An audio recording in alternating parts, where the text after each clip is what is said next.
puso, mga kapatid, nandyan ang banal na espiritu na nagpapabago sa atin.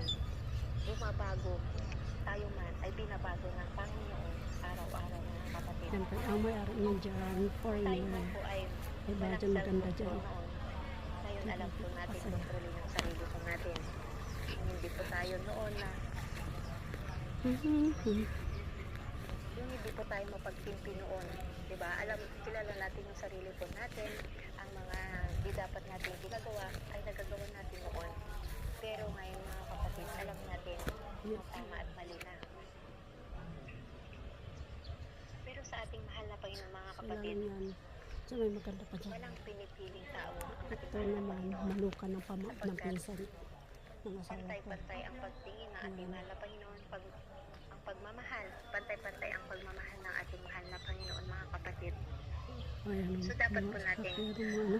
sumampalataya po tayo sa ating mahal na Panginoon.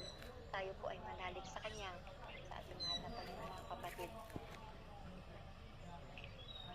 Yung pagmamahal